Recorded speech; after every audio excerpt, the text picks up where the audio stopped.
Bom dia a todos. Então, para se juntar aqui a mim, peço então que chegue ao palco Adalberto Campos Fernandes, ex-ministro da Saúde e professor da Escola Nacional de Saúde Pública. Bom dia, sente-se aqui, por favor.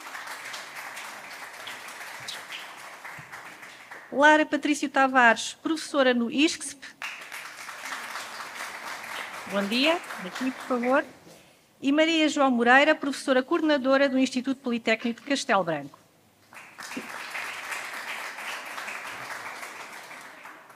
Olá, muito bom dia a todos. Vamos então dar aqui início. Gostava então de partilhar, em primeiro lugar, aqui alguns dados que saíram recentemente, há uns dias no Pordata, que me parecem muito preocupantes, que é o seguinte: o número de crianças e jovens em Portugal diminuiu para metade em 50 anos. Antes representavam 25% da população e agora representam 12,8%. Temos atualmente 1,3 milhões de crianças e jovens e em 2080 vão ser só 1 milhão. Portanto, isto está sempre a descer. São números que parecem preocupantes. Professora Lara, começava então aqui por si. Este envelhecimento, isto não é uma questão só de Portugal, isto é uma tendência que me parece, julgo que é a nível ocidental.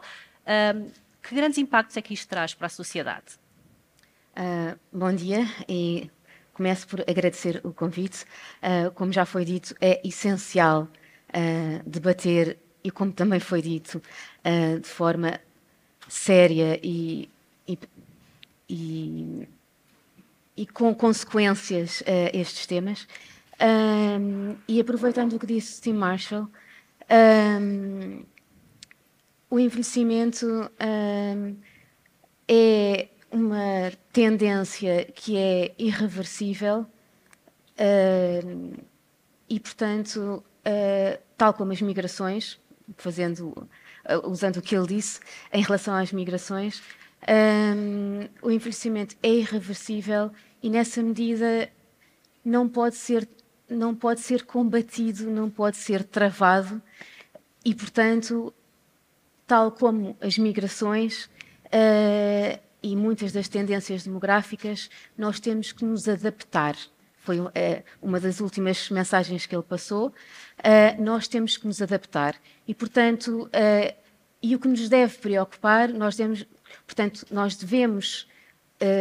passar a centrar as nossas atenções e a usar os nossos recursos, em vez de pensar em travar o envelhecimento e o que, se tivermos tempo, podemos ir aí, por exemplo, em fazer aumentar a fecundidade, que há muita literatura que mostra hoje em dia que as políticas que tentam fazer isso são ineficientes, por exemplo, e adaptar-nos às sociedades que temos hoje em dia e que teremos no futuro, que são muito mais envelhecidas e que serão cada vez mais e a um ritmo cada vez mais acelerado. Mas esta questão do envelhecimento em Portugal tem a ver não só porque as pessoas estão a ter menos filhos, mas também porque os nossos jovens estão a emigrar, não é? Portanto, os jovens estão a ter os filhos lá fora. Sim, mas é sobretudo, a causa principal é a baixa fecundidade. É claro que há outros fatores que contribuem, como, por exemplo, a imigração, que acontece sobretudo na idade no início da idade ativa, que coincide com a idade em que as pessoas formam família, não é? E também, claro, com o aumento da esperança de vida. Tudo isso contribui, mas a causa primeira é a baixa fecundidade. Aliás, é por isso que os países mais envelhecidos, e pegando naquilo que disse, o envelhecimento não é só um fenómeno sequer europeu, não é sequer um fenómeno dos países só desenvolvidos, é um fenómeno global. É claro que é mais acentuado nos países desenvolvidos, mas é um fenómeno global. E isso resulta precisamente de um processo que é o da transição demográfica, pelo qual todas as sociedades e todas as populações, a maior parte delas já passaram, outras ainda estão a passar, mas é um fenómeno absolutamente global e transversal. Mas a ideia que se tem, por exemplo, a África não está a sofrer desse problema. Pois, a África subsaariana ainda não chegou lá, mas vai chegar. Ok. Professora Maria João Moreira, como é que se mantém um país funcional com este desequilíbrio de gerações? Bom dia, muito obrigada pelo convite. Continuando aqui o que a Lara referiu, na verdade o que nós temos atualmente, ou seja, eu acho que nós temos que pensar o envelhecimento como desenvolvimento, no sentido em que, se nós virmos atualmente, falou em África, efetivamente a África, infelizmente, não é um continente, a África subsaariana, não é um continente envelhecido porque tem, e vimos, variedíssimos problemas graves, e portanto isso significa que neste momento a África ainda está num processo de transição, ou em alguns países quase de início de transição demográfica. Isso efetivamente é muito preocupante, e no caso de Portugal, como outros países da Europa, nós vivemos em sociedades envelhecidas, e no caso português concretamente numa sociedade envelhecida, mas que pensa que ainda está nos anos 60. Ou seja, nós continuamos a pensar a nossa sociedade como se tivéssemos uma estrutura etária jovem, e isso leva a que quer as políticas, quer a organização da sociedade ainda pense muito num ciclo de vida muito estereotipado, no sentido em que temos três grandes fases: a idade em que se prepara para o mercado de trabalho, a idade ativa, em que mais ou menos o auge se atinge aos 40 anos, e depois a partir dos 65 envelhece e aos 70 morre-se. Na verdade, nós já não temos isso. Nós, se pensarmos em 2021, as pessoas que atingem os 65 anos de idade podem esperar viver mais 20. Ora, isso significa, portanto, que nós temos que nos adaptar a uma sociedade mais longeva, com características completamente diferentes, com perfis de população envelhecida muito diferentes do que era há 60 anos, mas atenção, muito diferentes entre si. E esse é, penso eu, às vezes, um dos problemas que nós continuamos a ter quando pensamos o envelhecimento, é que achamos que a população envelhecida tem todas as mesmas características. Não tem. Temos perfis muito diferentes: ser homem, ser mulher, ter escolaridade, não ter, viver numa grande cidade, viver numa zona do interior ou uma zona rural. Tudo isso dá perfis muito diferentes à população envelhecida. Portanto, o que é que nós temos que pensar? Temos que pensar numa sociedade com um perfil etário completamente diferente, com características que é preciso ir ao encontro desses perfis, é preciso encontrar políticas e soluções que vão ao encontro, e não pensar, como temos feito até aqui, que continuamos a ter uma sociedade dos anos 60. Isso já não existe. E em Portugal já estamos a pensar nesses perfis e a adaptar-nos a esses perfis, ou ainda não? Eu acho que não. Ainda não. Muito sinceramente, acho que não. Então passo agora ali ao Dr. Adalberto Campos Fernandes. A população está a envelhecer, efetivamente, as pessoas idosas têm necessidades diferentes. Tocando então na parte da saúde, que SNS é que nós precisamos para o país, mas também, se calhar, a nível mais global, que serviços de saúde é que são necessários para uma população que está envelhecida, uma vez que as necessidades são diferentes, não é? Bom, em primeiro lugar, muito obrigado pelo convite. Eu recomendaria que esta discussão, para ter utilidade prática e até política e para a cidadania, que nós fôssemos para dentro do helicóptero e saíssemos do terreno da floresta. Nós temos um problema técnico, as senhoras professoras referiram, que tem que ver com o índice sintético de fecundidade e com o saldo vital. Nós estamos a olhar para isto há 30 anos. E disse-o muito bem, nós estamos sentados a olhar há 30 anos para uma evolução demográfica que era previsível. Ou seja, ninguém, no seu perfeito bom senso e juízo, eu diria mesmo, poderia deixar de antever em 1980, 90, que este era o caminho. Mas nós somos relativamente estáticos, não apenas em Portugal, porque, repara, a Europa tem, ao nível das suas estratégias e de eixos de desenvolvimento, tem abordadas duas grandes questões, que são a transição climática e a transição energética, mas esqueceu-se, pura e simplesmente, da transição demográfica. Qual é o problema de Portugal? Eu tenho muita estima pelas comparações que se fazem com a África subsaariana e até com os países emergentes da América do Sul, mas, quer dizer, estamos a comparar a estrada da beira com a beira da estrada. E é muito interessante do ponto de vista de um debate, até de um colóquio académico, mas não tem nada a ver com a nossa realidade. Eu queria convocar a vossa atenção para o seguinte: nós somos um país de reduzida escala. A capacidade que uma França ou uma Alemanha têm de compensar e lidar com uma transição demográfica não é a mesma de um pequeno país na periferia da Europa, que, se nada for feito em 2060, terá pouco mais de 8,6 milhões de habitantes, em que 30% terão mais de 60 anos.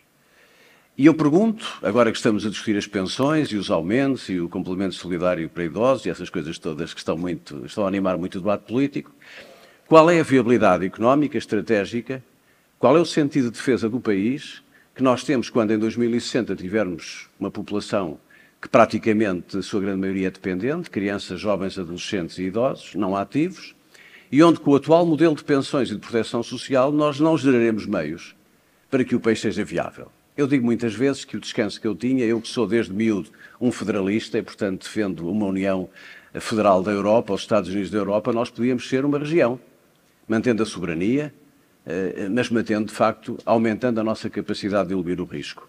Uma sociedade com 8,6 milhões de habitantes, em que mais de 30% tem mais de 60 anos, que está no extremo ocidental do continente, que tem uma vulnerabilidade económica externa que não desapareceu e que se mantém, que não tem uma capacidade de gerar em 10 anos, 15 anos, uma economia altamente competitiva, a par, como eu dizia há pouco, de uma França ou de uma Alemanha, onde a diluição do risco é muito mais fácil, é uma sociedade em risco.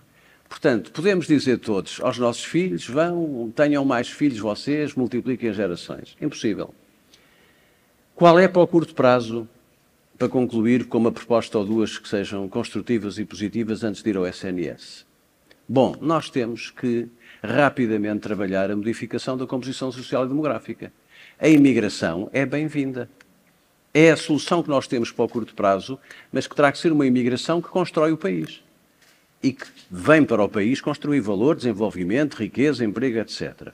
Por outro lado, em relação à imigração dos mais jovens, nós não paramos o vento com as mãos. É a imigração, está a referir. É a imigração com E. Nós não paramos o vento com as mãos. Eu falo por experiência própria da minha casa. Ou seja, se os filhos quiserem ir porque têm uma motivação fortíssima, por questões de desenvolvimento pessoal, profissional, estratégico, nós não podemos pôr um muro, como dizia o Tim, à volta de Portugal. Outra coisa é a imigração económica, é totalmente diferente. A imigração por motivação, num mundo global, numa Europa competitiva, em que os nossos miúdos têm oportunidades de trabalho na Alemanha, Inglaterra, etc., é difícil de interromper. Outra coisa é a imigração económica, se as pessoas vão porque não têm um emprego qualificado e porque terminam... Mas essa é a razão pelas quais as pessoas estão a sair de Portugal, não é? Exatamente. Eu não sei, eu penso que essas contas estão por fazer. Há uma componente significativa das pessoas que saem por motivação profissional, científica, investigadores, pessoas muito qualificadas, para quem o dinheiro é importante, mas não é a principal motivação a não ser o crescimento. Para concluir, e respondendo à sua pergunta, o SNS já hoje está em grande sofrimento. Num quadro destes, sem alterações estruturais da sociedade, o SNS implodia. Implodia do ponto de vista das respostas, e, por outro lado, implodia esta lógica que nós temos há muitos anos em Portugal de fazer do Estado um Estado exclusivamente ou tendencialmente assistencialista. Nós vivemos muito virados para a redistribuição da riqueza, para proteger e bem os mais desfavorecidos. O problema é que, nesta equação, se uma das partes perde valor, eu não consigo redistribuir aquilo que não crio. E, portanto, eu não quero ser pessimista, acho que, de facto, temos pela frente um enorme desafio, mas é preciso talvez agir. Olha, e como estamos agora no início de um novo ciclo político, era bom que nesta perspectiva de 4 anos todos dissessem ao que venham no pilar demográfico e na vertente demográfica da sociedade portuguesa. Eu sei que não quero ser pessimista, mas eu gostava de lhe perguntar, porque tudo parece indicar cada vez mais problemas no SNS. Fala-se muito também sempre na perspectiva de 2050. Eu sei que as coisas mudam muito, enfim, têm o seu ritmo. Que SNS é que teremos em 2050? Bom, são perguntas de jornalista que são sempre aquelas perguntas, diremos, muito diretas ao assunto. Vamos lá ver uma coisa. Mas tenho tempo para explicar. Olhe, sabe que hoje, ao dia de hoje, eu quando acabei o meu curso olhava para a Suécia e para o norte da Europa com uma grande nostalgia e dizia assim, que pena que é que os portugueses não vivam tantos como vivem os suecos e como vivem a Helena já me ouviu dizer isto, os dinamarqueses e os finlandeses. A boa notícia é que nós hoje, quando nascemos, a nossa esperança média de vida à nascença é igual aos suecos. Eu digo sempre, a das mulheres maior para a nossa felicidade, elas vivem um pouco mais que nós em média e merecem-no. A diferença é esta, é que um sueco, quando nasce, tem uma expectativa de anos livres de doença, de vida saudável, de 70 anos. Ou seja, chega ao comprimido aos 70 anos. Nós chegamos aos 59. Portanto, nós ganhamos a batalha da qualidade, da quantidade dos anos, mas estamos muito longe de ganhar a batalha da quantidade. Da qualidade, quero eu dizer. O que significa que podemos claramente ter políticas para a promoção da saúde, prevenção da doença, exercício físico, estilos de vida saudável. Sim, isso é indispensável. Mas com um estoque populacional com estas características, há uma coisa que eu vos garanto aqui nesta sala. Eu sou professor de saúde pública e de políticas públicas e, portanto, vou-vos dizer uma coisa que vocês sabem também, que os colegas do ISP saberão. A probabilidade mais certa que nós temos no mundo, nesta sala todos, igual a 1, é de morrermos. Ao dia de hoje, com o conhecimento que temos, com os dados de hoje. Sendo certo que morremos todo, o que é que nós queremos? Queremos morrer o mais tarde possível e nas melhores condições possíveis. Esse é o objetivo de qualquer um de nós. Mas nós sabemos que as doenças estão, neste momento, em cada um de nós, a fazer o seu caminho. A patologia está a fazer o seu caminho. Muitos de nós vão ter uma doença mais grave, menos grave, e outros vão morrer sem grandes doenças, mas vão morrer envelhecidos, porque o ciclo da vida termina. É preciso preparar os sistemas de proteção social e de proteção na saúde para este naipe de população que nós vamos ter. Porque é que o SNS está sob pressão? Porque a dependência hoje dos serviços de saúde, por razões de saúde e por razões até, eu diria, sociais, é muito maior do que era há 20 anos atrás. E atenção à notícia de ontem. Portugal agravou o risco de pobreza. E nós estamos a discutir se aumentamos 10 tostões uma coisa ou 15 tostões outra. Nós temos um insucesso global enquanto sociedade, enquanto políticas, todos nós. Não é o partido A ou o partido B, todos nós. Temos um insucesso grande em 2 pilares. O pilar da demografia e o pilar da pobreza. Se nós não sairmos daqui, eu calmo já, eu ensino isso aos miúdos, que eu chamo miúdos, às pessoas que têm 30 anos, portanto, vocês quando chegarem à minha idade também o farão. Eu digo aos estudantes de 30 anos que nós na saúde pública só conhecemos um casamento que nunca se desfaz. Nunca. Porque os casamentos hoje desfazem-se todos. Mesmo o católico, enfim, já há muitos anos que se desfaz. O único casamento que não se desfaz é o casamento entre a pobreza e a doença. E nós olhamos para o mapa mundo, olhamos para os países todos, olhamos para Portugal, olhamos para a área metropolitana de Lisboa e do Porto, e eu de olhos fechados digo, onde é que estão os mais pobres e os mais doentes? Eu digo onde estão, não preciso de ver os livros.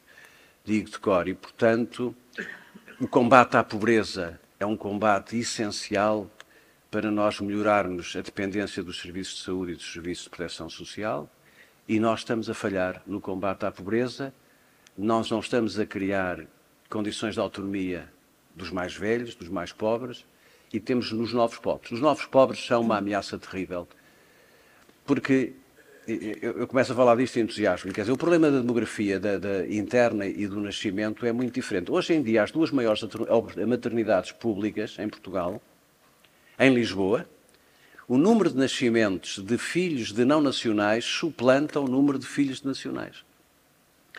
Mas essas famílias têm uma estrutura familiar desequilibrada, porque acabam por ter filhos a mais, do ponto de vista teórico, enfim, o que é filhos a mais? É para as condições de vida, para o rendimento, não têm enquadramento social, vivem em condições de habitação e de profissionais muito precárias, e isto tudo junto, eu sei que é muito, mas é isto que nos deve convocar para a discussão com os académicos que estudam a demografia, as políticas públicas e com os políticos que fazem política, porque o que temos pela frente não é muito animador. Sou franco, queria ser otimista, mas não é muito animador. Professora Lara, estávamos aqui a falar que a pobreza, de facto, atrasa ou dificulta o acesso à saúde. Isso também acontece na educação, dificulta o acesso à escola, depois à universidade, há piores resultados escolares. Portanto, a pobreza também é uma questão que trava aqui o elevador social e que também permite o país evoluir e, enfim, nesse sentido, não é? Sim, se me permite só para comentar. Sim, com certeza. Porque há aqui várias coisas que... Queria comentar. Se me permite. Bom, relacionado precisamente também com aquilo que eu disse, só para contextualizar, precisamente porque estas questões demográficas, muitas delas são em grande medida estruturais, não se resolvem com medidas de política de curto prazo. E nessa medida exigem planeamento. E é esse planeamento que, ao longo dos anos, não tem sido feito, apesar de, em certos círculos, se saber e se conhecer o problema. Porque, já se falava há 30 anos, já se falava das questões do envelhecimento. E porque é que não se fez nada? Exatamente, e não só em Portugal. Deixa-me só brincar um bocadinho, porque os governos têm ciclos de 4 anos, exatamente, eventualmente não renováveis, e às vezes menos tempo. Portanto, é a lógica de que o foco da política vai muito para o tempo da legislatura. Eu tenho que fazer um hospital, tenho que construir umas casas, tenho que ter uma linha de comboio, e a demografia é algo longe demais. Há de ser um problema do ciclo político que vem a seguir. E talvez tenha sido essa, desculpe, pela abstração. É exatamente isso, mas é exatamente isso que eu também digo. Aliás, estão aqui alunos meus que podem comprovar e que eu digo isso várias vezes. Mas eu penso que nós todos, como sociedade, como diz, nós temos a obrigação de quebrar esse ciclo e de perceber que temos que fazer planeamento. Temos que fazer planeamento e, portanto, planeamento, digo, a médio e longo prazo. E, nesse sentido, aproveito aqui até para elogiar o trabalho que tem sido feito pelo Plano APP, o Centro de Planeamento de Perspectiva, que tem feito um ótimo trabalho nesse sentido e, portanto, espero que eles continuem a fazer esse trabalho, que não é fácil, não é? Porque lá está a pressão de apresentar resultados, etc., liderado pelo Paulo Eusefeio. E a Universidade de Lisboa, criou agora um doutoramento em Ciências da População, precisamente também para ver se mais pessoas estudam e se dedicam a estudar. Mas temos que passar do estudo à prática, não é? Exatamente. E passar à prática é, por exemplo, perceber que estas questões que são mais estruturais, antes de ir a políticas mais precisas, por exemplo, do foro demográfico, como dissem muito bem, a questão da pobreza, é importante, pegando também noutra coisa que disse, a questão do contexto, é importante perceber que muitos dos estudos que se fazem em termos académicos, por exemplo, nos países nórdicos, podem ser excelentes e apontar medidas excelentes para os países nórdicos, mas não se podem aplicar a Portugal. Porque nós entramos, por exemplo, na fase de envelhecimento demográfico com níveis de desenvolvimento e níveis de riqueza completamente diferentes da Noruega ou da Suécia. E, portanto, não é comparável. Nós, infelizmente, temos níveis de pobreza, sobretudo entre os mais velhos, que não têm comparação com esses países. Nós somos o terceiro país com uma percentagem maior de pessoas com mais de 65 anos que não consegue manter a casa aquecida. É quase um terço das pessoas com mais de 65 anos em Portugal que não consegue manter a casa aquecida. Isto não tem... Só para animar, porque eu gosto de animar os debates. Isto que está a dizer é tão verdadeiro. E há uma coisa que é muito engraçada, que é esta. Nós adoramos planos de contingência. Nós temos planos de contingência para tudo. Na Covid, as urgências que fecham, que abram, há sempre contingência.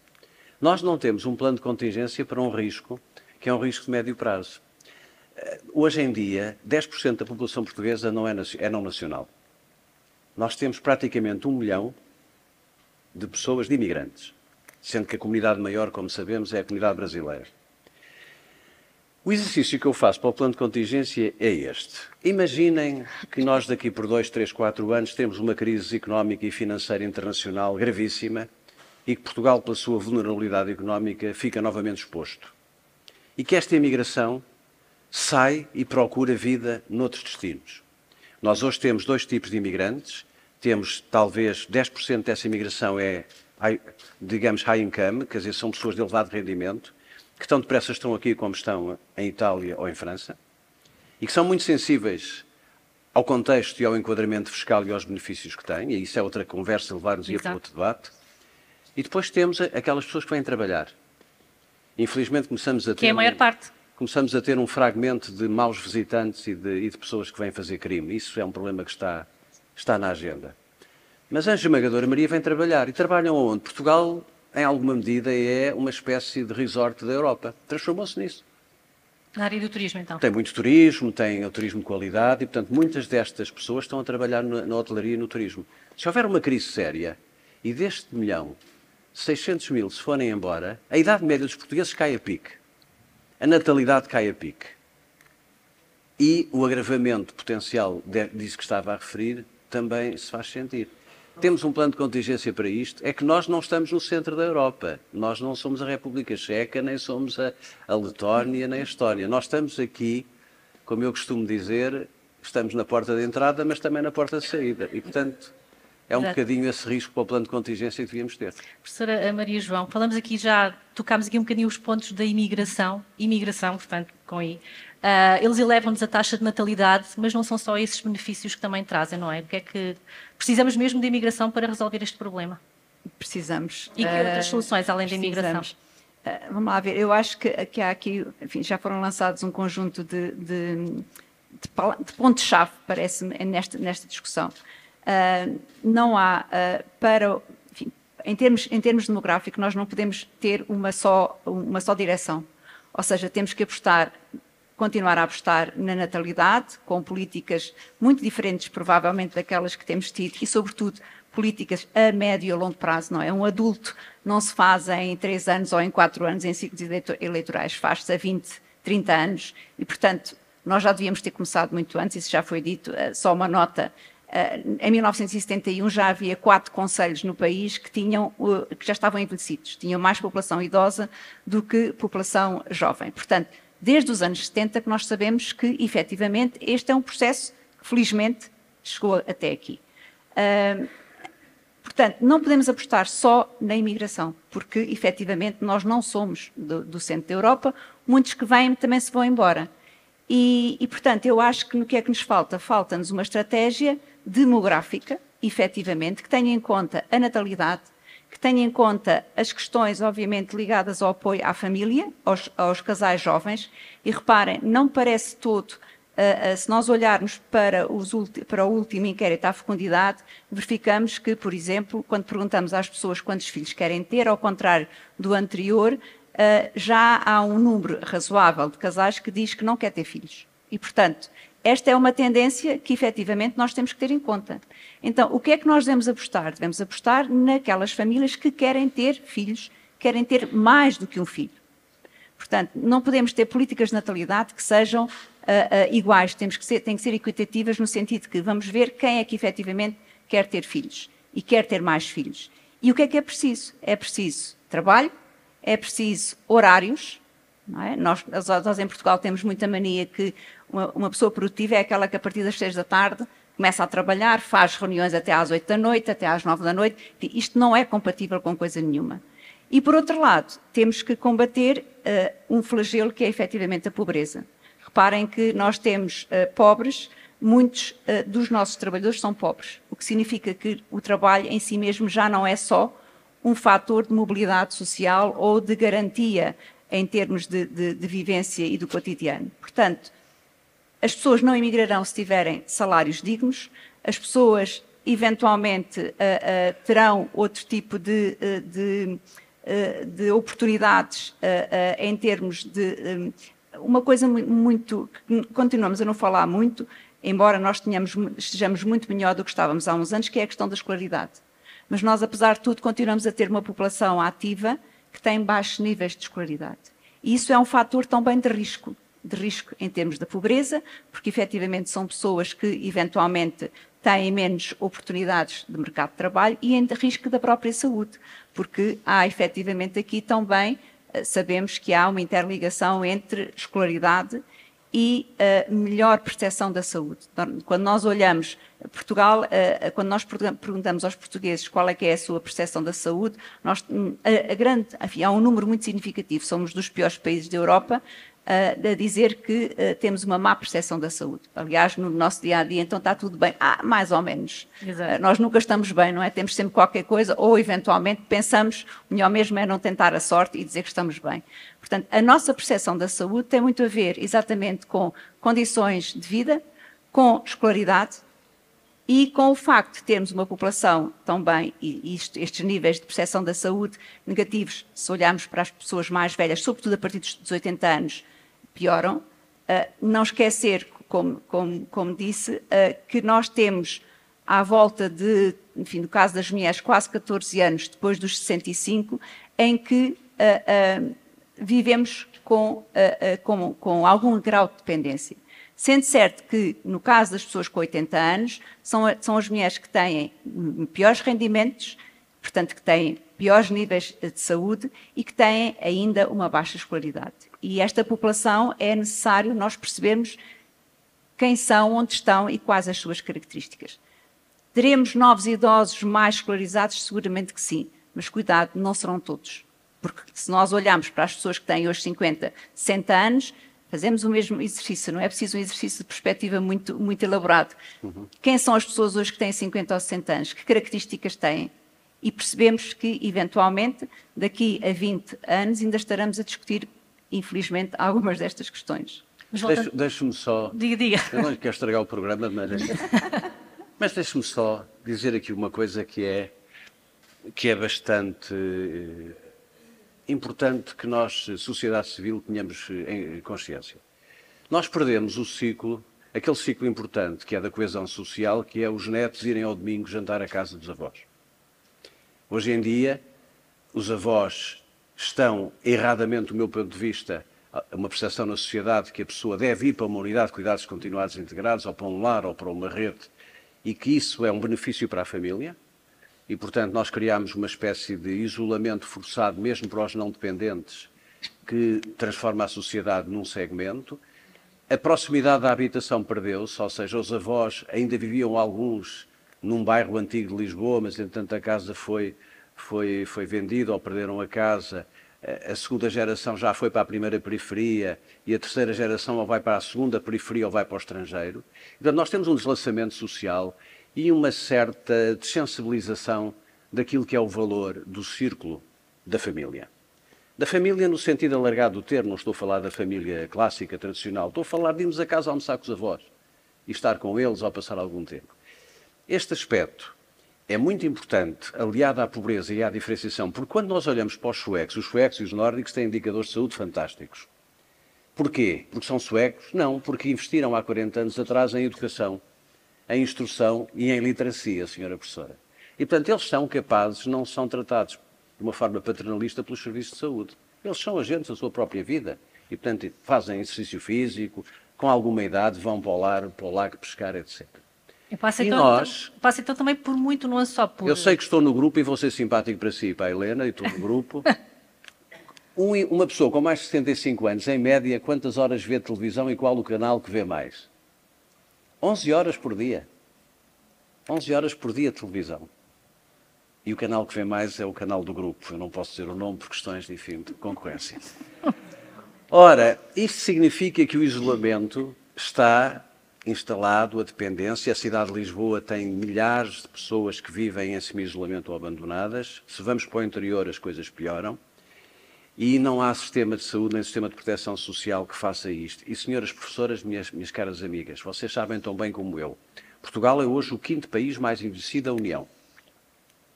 O 5º. Peço desculpa, o 3º. Da União é o 3º, o 5º do mundo.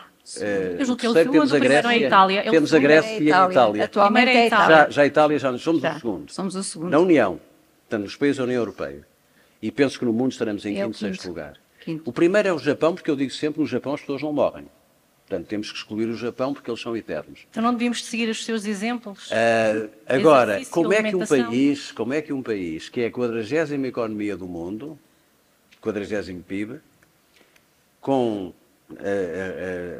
a localização geográfica que temos, com os fatores de risco e de vulnerabilidade externa que tem, com uma economia que tem, não considera isto um sinal de alarme enormíssimo?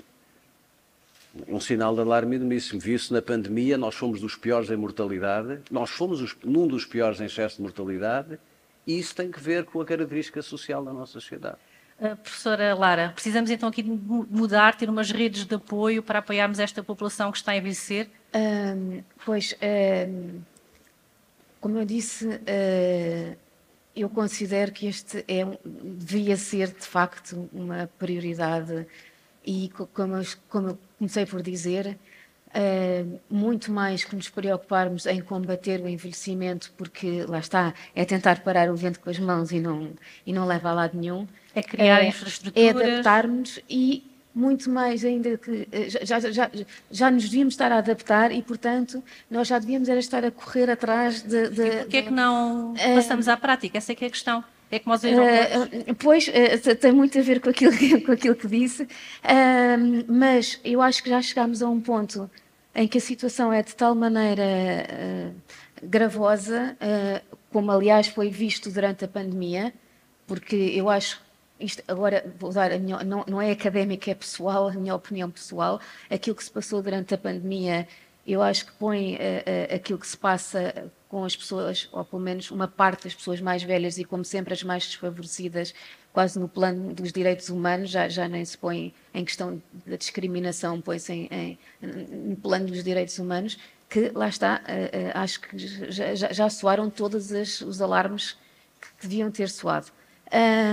E, portanto, a questão lá está, é que em Portugal nós não estamos nos países nórdicos e, portanto, antes de tomar outras medidas que outros países eventualmente já estão em posição de tomar, temos que começar por coisas mais básicas, realmente como a questão das necessidades mais básicas, como rendimentos, mas pegando também na questão do risco, e que se estava a falar da questão da educação, realmente pode-se pensar que daqui a uns anos as pessoas mais velhas serão mais escolarizadas. E ainda bem, porque felizmente a nossa sociedade deu um grande salto. Mas atenção que há, por outro lado, infelizmente, um outro grande risco.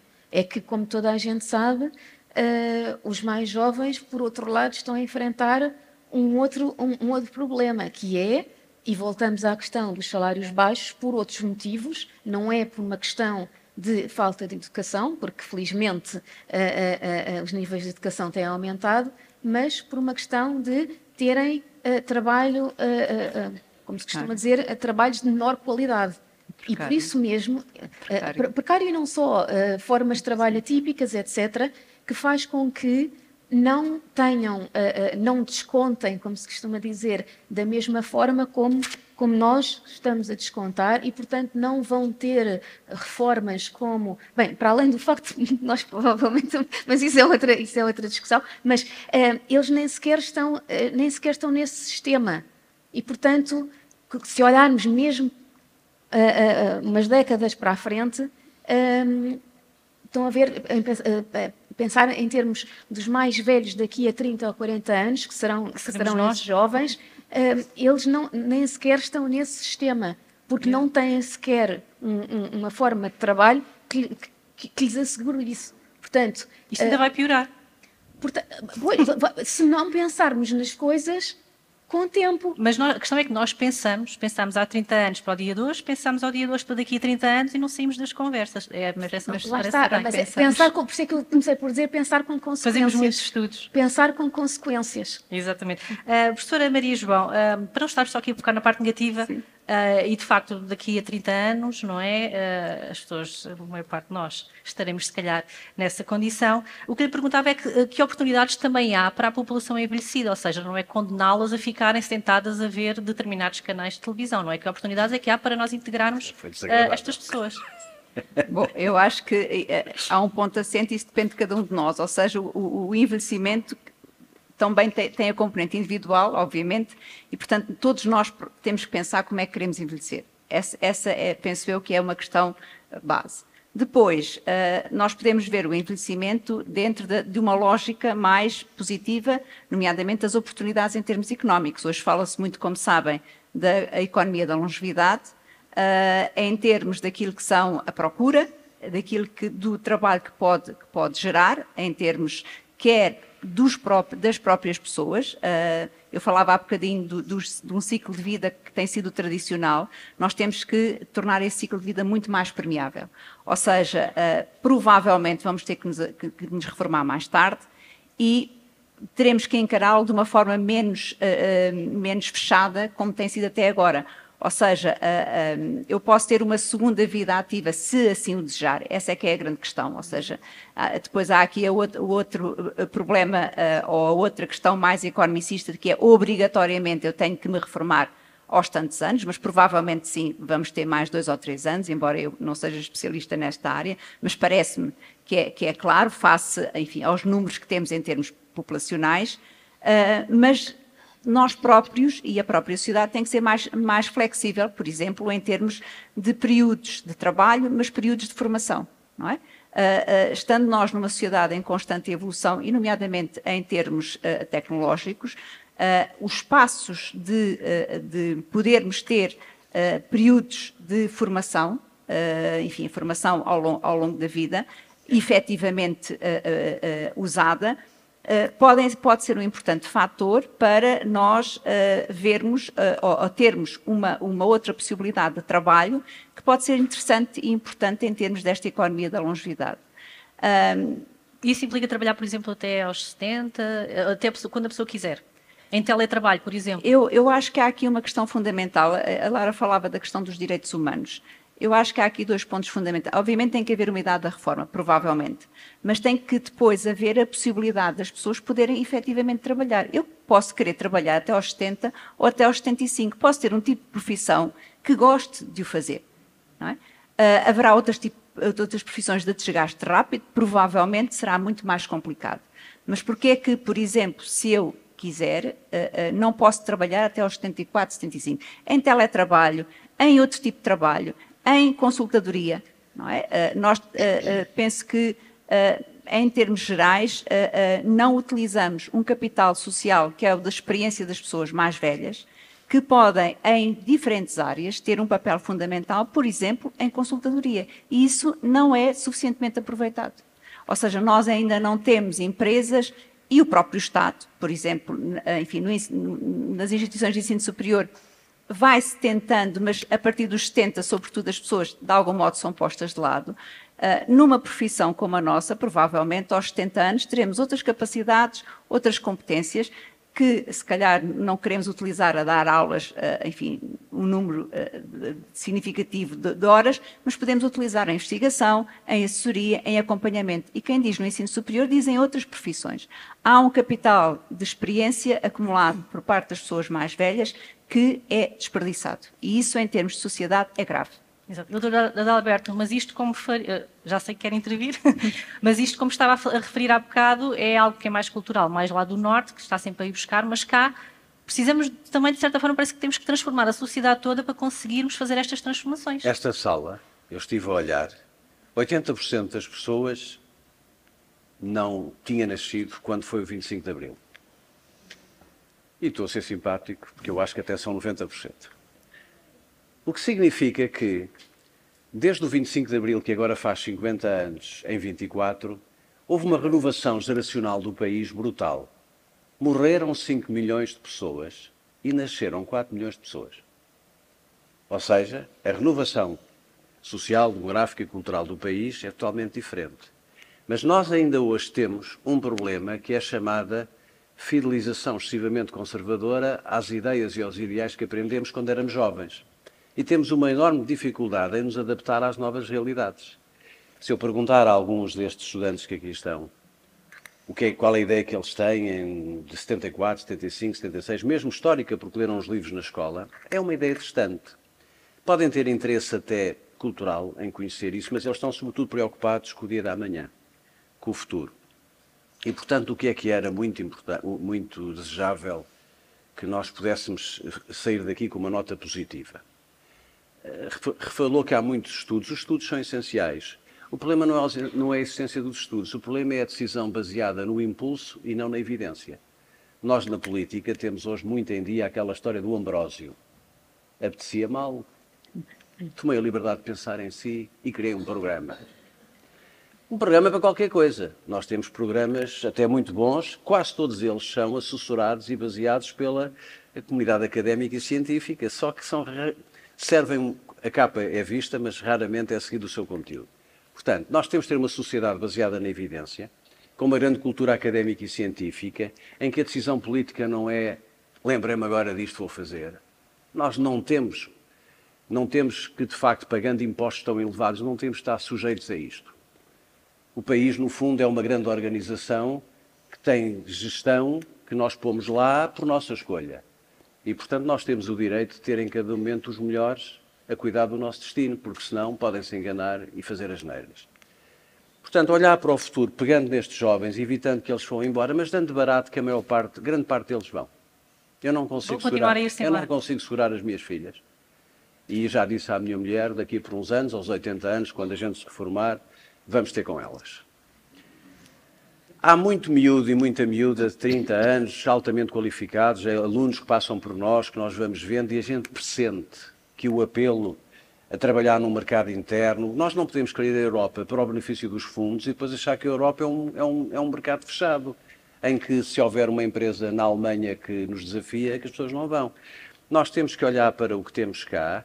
Concordo inteiramente com o que disse. Há um idadismo subjacente na sociedade portuguesa perigoso, pior ainda que outros ismos. É o idadismo que é a pessoa tem uma marca na testa porque atingiu os 70 anos, aos 65, aos 75, e não se olha para o património que essa pessoa pode trazer à sociedade, por exemplo, no apoio aos mais novos, na intervenção na escola, etc. E, portanto, eu terminaria dizendo que leiam Torga. Torga foi um escritor muito interessante, ainda por cima, colega de profissão. Os médicos são naturalmente pessoas cultas. Agora tenho que fazer um bocadinho de propaganda dos médicos. Leiam Torga e leiam sobretudo a reflexão do Torga sobre nós somos um país de indignados. Mas somos indignados mansos. A nossa indignação é uma indignação que começa de manhã às 9 horas e à meia da tarde com o chá terminou. E a indignação é positiva porque sem indignação não há exigência. Se nós não formos competitivos dentro da universidade, se nós não formos competitivos no jornalismo, se não formos competitivos na política, o que é que acontece? A lei de Gershon, eu ontem citei o professor Cavaco Silva, hoje está na altura de citar outra vez, que é a boa moeda é expulsa pela má moeda. E nós, que estamos mais avançados na vida, temos uma responsabilidade geracional para com eles e com elas. Querem-se ir embora, vão. Mas os que cá ficarem não têm que ficar confrontados com a ideia de que vão ter um desconto no IRS e durante uns anos, em vez de ganharem 1.000 euros, passam a ganhar 1.100 euros. Isto não é destino, não é futuro. E, portanto, uma nota de grande otimismo, e desculpe lá ter sido tão prolixo, mas eu estou com uma dinâmica muito grande. E, portanto... Mas íamos mesmo terminar eu queria mesmo terminar com notas de otimismo. Já terminou com a sua, professora Lara. Se não terminamos isto de forma muito cinzenta. Não. Eu também sou uma otimista por natureza, mas uma pessoa também tem que ser realista. Com certeza. Bom, mas a minha Sabe nota... que um pessimista é apenas isso só um otimista com alguma informação. Exatamente.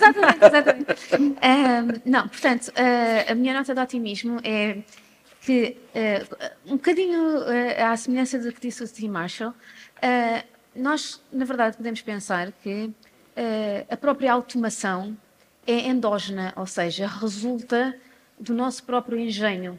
Nós, no fundo, ao longo da história, nós fomos arranjando formas de contornar as nossas dificuldades, não é? Nós vamos sempre arranjando formas de superar a nossa falta de recursos, seja de que recursos estamos a falar. E, portanto, mesmo noutras alturas, porque no fundo, lá está, os contextos mudam, mas o problema é sempre o mesmo, é o equilíbrio entre população e recursos. Não interessa tanto o volume da população, é o equilíbrio entre população e recursos. E na sua perspectiva vamos conseguir, como bons portugueses que somos, tenho esperança. Arranjamos sempre solução. Professora Maria João, para terminar. Eu gostava só, pegando aqui no tema da conferência e numa designação que eu pessoalmente não gosto, que é esta coisa do inverno demográfico. Pois. Eu detesto, peço desculpa, mas detesto esta expressão do Por isso inverno demográfico. terminamos com o verão demográfico. Exatamente. Eu terminaria com a primavera. E porquê a primavera? A primavera é uma época de renascimento, não é? E o que nós temos que olhar é exatamente a sociedade de uma forma de adaptar-nos àquilo que é atualmente o nosso perfil demográfico. Enquanto nós não tivermos a consciência de que somos diferentes e não voltaremos a ser uma sociedade dos anos 60, em que é preciso não esquecer, havia muitas crianças, mas havia ainda mais pobreza, e em que as crianças, a maior parte delas, não iam à escola e andavam descalças. E, portanto, não é há tanto tempo como tudo isso. E é importante nós não esquecermos essa evolução e falava dos que nasceram antes do 25 de Abril, nos anos 60, tínhamos uma sociedade assim. Portanto, nós hoje a sociedade é diferente, tem um perfil demográfico diferente. E nós temos que olhar para ela nesta perspectiva. Somos diferentes, então como é que nós vamos pensar a sociedade? E, portanto, eu deixava de lado esta coisa do inverno demográfico, que tem sempre uma perspectiva, no fundo é um idadismo relativamente às estações do ano aplicado à demografia, ou seja, é uma coisa enfim, que é cinzenta, que é escura, e temos que pensar a sociedade de uma forma racional, no sentido que é a que temos. Então vamos organizar-nos de forma a responder e a adaptar-nos a essa sociedade. Portanto, eu gostaria mais de falar da primavera demográfica, apesar de tudo. Portanto, a primavera é o tempo do renascimento, de criar soluções. Obviamente de criar soluções, não diria do renascimento, porque enfim, mas diria de criar novas soluções, não é? Sim. Ok, muito obrigada aos três e então, muito bom dia para todos.